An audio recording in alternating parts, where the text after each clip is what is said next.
Mayor Berry has had nothing but good things to say about the Department of Justice as his administration works with the feds to reform APD. But when the TV cameras are off and when the stakes are higher, his administration is telling a very different story. Matt Grubbs dug up a court transcript that sheds some light on a dilemma the city doesn't want to talk about. He's on special assignment.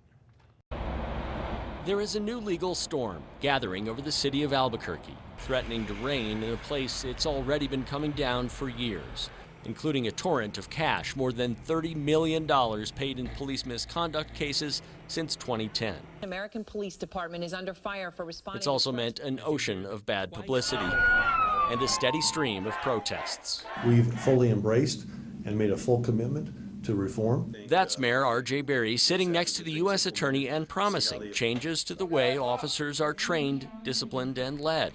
The city's been pushed in that direction by a troubling set of federal findings about APD. If you don't say that we have a problem, how can you tell a police officer that he has to change the way he's working? Adam Walensky helped retrain Baltimore police when that department found itself in a situation similar to APD's. He says embracing change would be the smart move for city officials. We seem to have acquired a habit of government in which nobody in a position of authority ever admits that he or she was wrong. There's a cost to that, of course, both politically and financially. And in court, away from the public eye, the city has a different opinion of the DOJ report. KRQE News 13 spoke with several legal experts who said that difference of opinion leaves unanswered the question of whether the Berry administration truly gets what the DOJ report says about the use of force by police. I think I've seen officers maybe start to get it, and not necessarily ever the institution, at least not publicly, acknowledge that anything was wrong. Civil rights attorney Cami Nichols has her eyes on a lawsuit. It's not her case, but Nichols wants to see what the two chief federal judges for New Mexico decide following a June hearing in a suit filed by Russell Tenorio, who was shot by APD officer Brian Pitzer.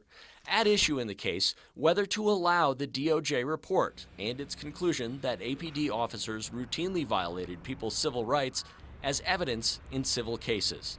Assistant City Attorney Stephanie Griffin ripped the idea. Quote, "I think there's so many questions concerning this report," she argued, and pointed to what the city considered, quote, "inconsistent language and inaccuracies," unquote.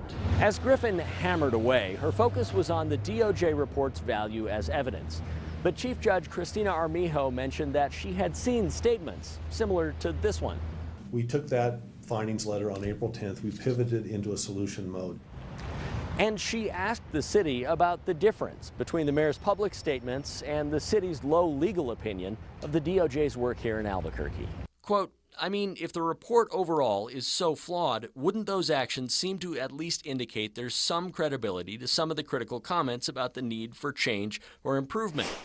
Griffin responds, quote, "Your Honor, we're always making changes. And with respect to the DOJ, yes, we're going to make changes because we ultimately know if we don't, they're going to go ahead and file the action," unquote.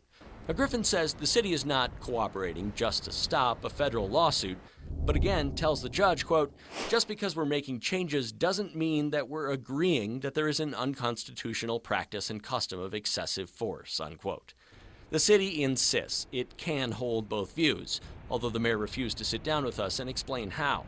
And both Adam Walensky and Cami Nichols say if the city doesn't make real change, the shootings and the lawsuits that accompany them are likely to continue. And I think, maybe that's why they're pushing back so hard against this, is because they want to maintain sort of this double-edged, sort of facade that on one side we've never done anything wrong, on the other side we're cooperating. On special assignment, Matt Grubbs, KRQE News 13.